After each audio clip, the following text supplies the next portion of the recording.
You're a superhero.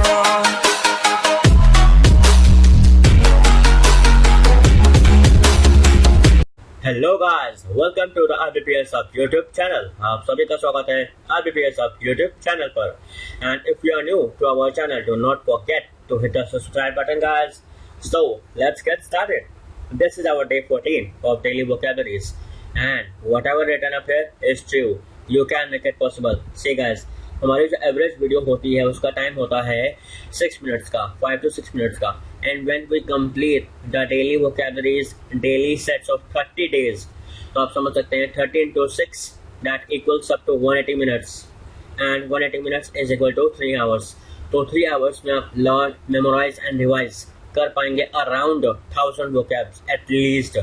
Okay guys, so yes, you can make it possible guys.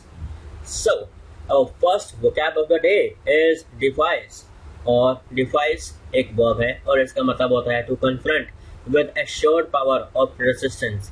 अगर आपको मैं simple way में बताऊं तो किसी पर्सन को या किसी चीज को डिसरिगार्ड करना, किसी का कहना ना मानना है, किसी को रिगार्ड अच्छे तरीके से ना सुनना। और अब इसके सिनोनिम क्या होते हैं देखिए, archaic, defiance और withstand। अच्छा, withstand का इजी मीनिंग होता है किसी चीज के साथ खड़े रहना। जो आपने प्रोटेस्ट शुरू किया था उसके ऊपर withstand कर देंगे तो मतलब आपने प्रोटेस्ट अभी रोक दिया है।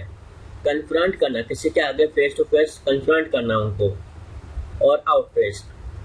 और एंटोनिम बन सकते हैं इसके वो मतलब वो वाला नहीं कि किसी के आगे झुक जाना, मतलब एक तरह से रिस्पेक्ट दिखाना, उनको रिगार्ड करना अच्छे तरीके से। कैपिटुलेट, टू, नकल अंडर और सकम। और इसका सेंटेंस बन सकता है द पॉलिटिशियन डिफाइड पब्लिक ओपिनियन। मतलब ये है पॉलिटिशियंस जो थे उन्होंने डिफाई कर दिया, डिसरिगार्ड कर दिया, मना कर दिया, या उन्होंने इतनी इंपॉर्टेंस नहीं दी पब्लिक ओपिनियन को। Okay, so second vocab of the day is delineation, और ये एक नाउन है। इसका मतलब होता है द एक्ट ऑफ आउटलाइनिंग और रिप्रेजेंटिंग समथिंग विद लाइन्स और वर्ड्स। अब इसको ध्यान से समझो। द एक्ट ऑफ, एक ऐसा एक्ट जिसमें आप किसी को आउटलाइन कर रहे हैं या रिप्रेजेंट कर रहे हैं समथिंग विद लाइन्स और वर्ड्स, तो इसका सिंपल मीनिंग बनेगा द एक्ट ऑफ डिलिनिएटिंग। और इसको आप दोबारा बताऊं मैं, द एक्ट ऑफ आउटलाइनिंग और रिप्रेजेंटिंग समथिंग विद लाइन्स और वर्ड्स। समथिंग और समवन मतलब किसी के बारे में अगर आपको बताना है तो आप उसको जो एक्ट कर रहे हैं ये आउटलाइनिंग का या रिप्रेजेंटिंग का, उसमें आप किसी लाइन्स का या वर्ड्स का यूज करें तो उसको कहते हैं डिलिनिएशन। ओके, और इसके सिनोनिम क्या बन सकते हैं, डिपिक्ट करना, पोर्ट्रे करना या ट्रेस करना। एंटोनिम क्या बन सकते हैं इसके देखिए, जब आप उसको डिपिक्ट नहीं कर पा रहे हैं प्रॉपर तरीके से तो आप क्या हैं, कंफ्यूज हैं या आप डिस्टोर्ट हैं। डिस्टोर्ट का मतलब क्या होता है कि आप उसका उल्टा मीनिंग बता रहे हैं, to give a false meaning to guys. Okay, और मिसकंस्ट्रू एंड डिसीव। देखो, डिसीव का मतलब होता है किसी को धोखा देना। एंड मनी किसका क्या बन सकता है देखो, if you remove D and A, देखो यहाँ पे डिलिनिएशन में अगर हम इसको डिलिनिएट लिखें तो ज्यादा सही रहेगा।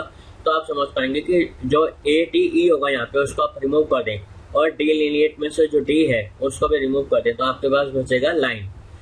Then see the word it is line, and line can be used to draw a character like that way. Okay guys, so our third vocab of the day is reiterate, और reiterate एक verb है और इसका मतलब होता है to state or do over again or repeatedly।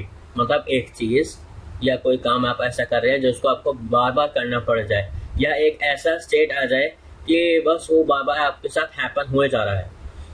So इसके synonym क्या हो सकते हैं, redo, दोबारा करते जाना, घूमते जाना, करते जाना वापस।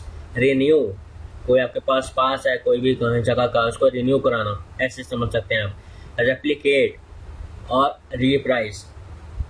एंटोनिम क्या बन सकते हैं इसके देखो, ओरिजिनेट, यहाँ पे था रिन्यू, तो रिन्यू का मतलब है कि एक चीज थी उसको आप दोबारा रिन्यू करा रहे हैं। अगर इसका एंटोनिम लेंगे तो क्या होगा, ओरिजिनेट मतलब ओरिजिनल है। री इन्वेंट करना, बट इन्वेंट हो चुका तो उसको आप दोबारा री इन्वेंट कर रहे हैं। इनिशिएट करना, किसी चीज को खुद स्टार्ट करना, तो उसमें आप रिट्रेट नहीं कर रहे हैं उसको। ठीक है, नमूने क्या बन सकते हैं इसके देखो, ब्रेक इट लाइक दिस। री इटरेट में आप देखो अटर कर दो उसको, UTTER, आपको स्पेलिंग पता हो तो। अटर का मतलब होता है बोलना, री प्लस अटर प्लस इट, तो एंड इट मीन्स टू से again and again and again, री अटर इट। अगर आप इसको ऐसे याद करेंगे तो इससे आपको याद हो जाएगा री अटर इट मतलब इसको बार बार बोलते रहो, इस चीज को बार बार बोलते रहना, वैसे, ठीक है। Fourth vocab of the day is प्रोपाउंड, और प्रोपाउंड एक वर्ब होता है और इसका मतलब होता है to offer for discussion and consideration. कोई एक चीज आप ऑफर कर रहे हैं मतलब डिस्कशन के लिए ओपन कर रहे हैं कोई मैटर, या कंसिडरेट करने के लिए उसको दोबारा देखने के लिए उसको। और इसके सिनोनिम क्या बन सकते हैं? प्रॉपर, बाउंस, सजेस्ट करना या कॉन्ट्राइव करना या रिकमेंड करना किसी को कि ये चीज़ है, इसको मैं रिकमेंड करता हूँ, इसको आप देखिए फॉर योर बेटरमेंट और फॉर माई सजेशंस, बिकॉज मुझे इसके बारे में जानना है, तो मैं आपको ऑफर कर रहा हूँ for an open discussion, like that way. Antonym क्या बन सकते हैं इसके? थ्रू, डिस्प्लेस मतलब कोई एक चीज़ पड़ी है उसको उस जगह से हटा देना, तो डिस्प्लेस। इजेक्ट मतलब किसी चीज़ को उससे अलग कर देना। डिपोज, अब डिपोज का मतलब क्या होता है? To remove from a position of power, like with you can say throne, जो एक थ्रोन पे किंग होता है, अगर वहां से आप उसको डिपोज कर दो तो आपका मतलब हुआ to remove a person from a position of power, okay. अब उसका सेंटेंस देखो क्या बन सकता है। British prime minister Theresa May warned Friday that Brexit talks had hit a logjam, calling on European leaders to propound new proposals. अब इसका मतलब ये है, जो ब्रिटिश प्राइम मिनिस्टर है थेरेसा मे, उसने फ्राइडे को वार्न किया कि जो ब्रेक्सिट होना था या ब्रेक्सिट की जो हमने बातें करनी थी वो एक लॉग जैम पे पहुंच गई है, मतलब अब हम इससे आगे कोई बात कर नहीं सकते हैं, एक लॉग जैम हो गया है, कुछ समझ नहीं आ रहा, कोई रिकमेंडेशन कोई कुछ नहीं मिल रहा। तो अब उसने क्या करा है? कॉलिंग एंड यूरोपियन लीडर्स, अब उसने यूरोपियन लीडर्स को बुलाया है ताकि उनको उनसे कोई रिकमेंडेशन मिल पाए, सजेशन मिल पाए या प्रेफरेंस मिल पाए, ठीक है, न्यू प्रपोजल्स के लिए। So last vocab of the day is belie, and belie का मतलब होता है to give a false impression of someone और समथिंग, किसी चीज का गलत इंप्रेशन वहां पे डालना, किसी पर्सन के लिए, किसी थिंग के लिए। और विलाई एक वर्ब होती है, और इसके सिनोनिम क्या बन सकते हैं? मिस रिप्रेजेंट करना किसी चीज को, डिस्टॉर्ट करना, आपने पीछे vocab में देखा होगा, है ना, फज एंड गार्बल।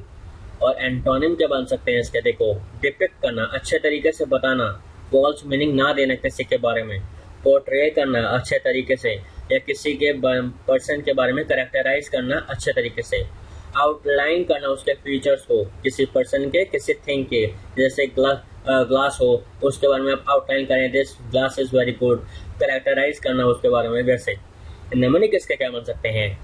अगर यहाँ पे आप देखेंगे विलाई में, और यहाँ पे take the word like from the word and lie mean something false. देखो विलाई में अगर आप BE को हटा दें और LIE को लें, आपको पता ही है लाई का मतलब क्या होता है? झूठ बोलना। झूठ क्यों बोल रहे हैं? Because something is fishily going on, तभी आप उसको झूठ बोल रहे हैं ना, इसलिए लाई का मतलब यही होता है कि समथिंग इज फॉल्स, ओके। आप इसको ऐसे याद कर सकते हैं। सो do subscribe, like, comment, share, and for any query, comment down below in comment section your opinions, suggestions, or any kind of comment you want to give us. Take care, bye bye. Signing off, Vinay, Juneja.